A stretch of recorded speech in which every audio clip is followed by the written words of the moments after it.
तो मैंने उसके लिए सॉरी बोला। जैसे सॉरी बोला, सॉरी सुनने के बाद उनका रिएक्शन ये था कि आपने तीनों दो मेंबर जो थे उनको देख करके ऐसे ह्यूमिलिएट करने जैसा वो एक्टिविटी कर रहे थे। तो सबसे ज्यादा टफ वाला वो उस पे उसी पे मेरा पड़ा था। अच्छा। वो हवा फैला हुआ था, तो फंस गए टाइप क्योंकि वो उस तरीके से पहले से मतलब उनके बारे में चर्चा हो। चलिए ना, क्या फंसाया गया वो हम सुनना चाहते हैं, लोग भी सुनना चाहेंगे। किस तरीके का सवाल पूछा गया? कुछ आता नहीं है ऐसा वाला फील करा रहे थे। और अपने कलीग को देखते थे, आता नहीं है कुछ, कैसा वाला, कैसा पहुंच गया, कहाँ से आया ये वाला फील कराते थे लोग। अच्छा, एक सवाल पूछना था आपसे इस बात को लेकर कि इंटरव्यू को लेकर बड़ी चर्चा रहती है। जी सर। इसमें सबसे टफ पोर्शन कौन सा होता है? ये आप पोर्शन है मेंस है या इंटरव्यू में नर्वस थे आप? जब मेंस तक क्लियर हो गया उसके बाद ऐसा लग रहा था कि मेंस से ज्यादा हार्ड तो इंटरव्यू है। ऑब्वियस है। मन में उथल पुथल चल रहा था, कुछ पता नहीं होता ना कि कहाँ से क्या पूछा जाना है और किस सेक्टर से पूछा जाना है, किस तरीके का क्वेश्चन पूछा जाना है। वो थोड़ा कुछ वैसा इंटरेस्टिंग चीज जो याद हो इंटरव्यू में हुआ आपके साथ? हाँ, बहुत सारा इंटरेस्टिंग चीज हुआ था मेरे इंटरव्यू में। क्योंकि माना जाता है कि इंटरव्यू बोर्ड्स में 3-4 बोर्ड होते हैं, तो सबसे ज्यादा टफ वाला बोर्ड जमाल अहमद सर का होता है। वो उस पे उसी पे मेरा पड़ा था। अच्छा। वो हवा फैला हुआ था। तो वो पता आपको है कि उनका बोर्ड टफ होता है, और जब सामने पहचानते थे उनको आप कि कौन है? पहले नहीं देखा था मैंने। अच्छा। कभी भी। तो पता चला बाहर वहाँ पे गेट पे इंतजार कर रहा था, तो मेरे से पहले एक लड़की का था, उनसे पता चला कि जमाल अहमद सर का बोर्ड है, और उनके जो बाहर पे प्यून थे वो भी बताए थे।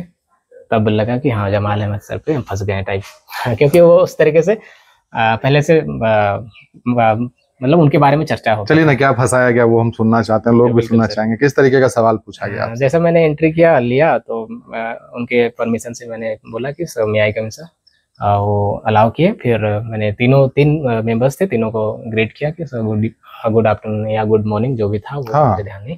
उसके बाद मेरे बारे में उन्होंने पूछा, बताइए आपका एजुकेशन मैट्रिक कहाँ से किए थे। सबसे पहला सवाल ये था, मैट्रिक कहाँ से। तो मैंने स्कूल का नाम बताया, मेरा स्कूल है सर गोसनर हाई स्कूल अमलेसा।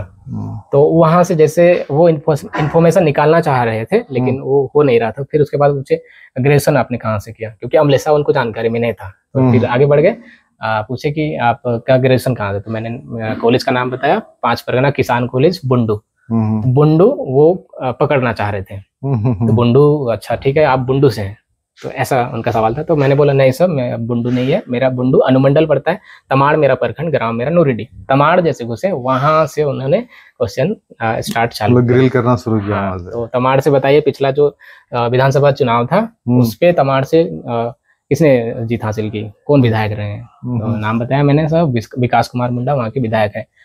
तो वो सवाल सिंपल सा पूछे। उसके बाद पूछे कि आप बताइए उस विधानसभा चुनाव में 3 जो थे, 3 रैंक, पहला विधायक जो जीते, फिर उप विजेता, फिर तीसरे रैंक पे। तीसरा भी पूछा गया।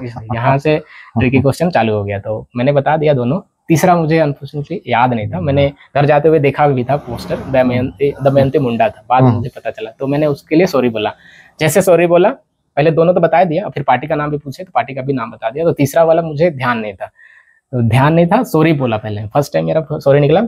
सॉरी सुनने के बाद उनका रिएक्शन ये था कि आपने तीनों दो मेंबर जो थे उनको देख करके ऐसे ह्यूमिलिएट करने जैसा वो एक्टिविटी कर रहे थे कि अच्छा। देखो ये इंटरव्यू पहुंच गया है, कुछ आता नहीं है, ऐसा वाला फील करा रहे थे। मतलब प्रेशर सिचुएशन में कैसा रिएक्ट करता है, नर्वस होता है, नहीं होता? और वो ऐसे उस तरीके से बिल्ड कर रहे थे सिचुएशन। और अपने कलीग को देखते थे, आता नहीं है कुछ, कैसा वाला, कैसा पहुंच गया, कहाँ से आया ये वाला फील कराते थे हर सॉरी में। ऐसे 4-5 सॉरी बोलना तो पड़ा ही था, क्योंकि मेरा इंटरव्यू लंबा चला था और इंटरेस्टिंग था। मुझे बाद में ऐसा रियलाइज हुआ, क्योंकि अपने दोस्तों के साथ शेयर किया तो नहीं आपका अच्छा गया है, तो बाद में पता चला कि ठीक ही है ना। वो उस तरीके से करते हैं, मतलब वो पूरा कोशिश करते हैं कि आपकी पर्सनालिटी जो है सामने, उनके सामने निकल कर आ जाए कि आप प्रशासनिक अधिकारी के तौर पर झारखंड को संभालने जा रहे हैं, तो खुद किस लायक हैं आप, अफसर बनने लायक हैं या नहीं, ये सारी चीजें निकाली जाती है। हाँ, वो करते थे उस तरीके से। कोई झारखंड को लेकर ऐसा सवाल जो आपके जहन में अभी भी है, झारखंड की बेहतरी को लेकर, या फिर आप कल को अधिकारी बनेंगे, ऐसा भी कुछ पूछा गया था आपसे? हाँ, सिचुएशनल क्वेश्चन था। इस तरीके से नहीं, लेकिन सिचुएशनल क्वेश्चन था। आपको अगर अधिकारी प्रखंड पदाधिकारी बना दिया जाता है तो आपकी प्रायोरिटी क्या होगी, ये सारे सवाल थे।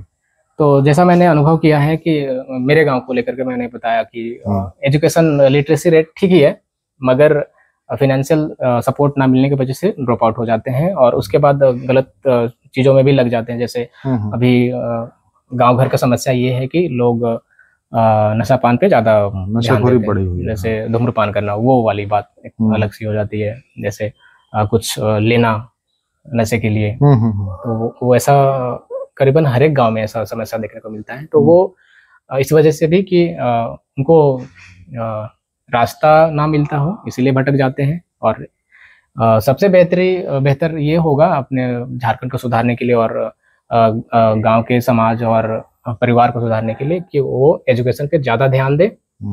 अगर एजुकेशन होगा, सभी को हासिल होगी, तो वो अपनी बेहतरी के लिए अच्छा सोच सकते हैं। जैसा कि मैंने सोचा कि आप अपने को ऊपर उठाने के लिए जितनी भी परेशानियां आती है उनको दरकिनार करते हुए आप सही रास्ते पे चलें। और लंबा रास्ता तय करने के लिए आपको अपने आप को संभालना बहुत जरूरी हो जाता है।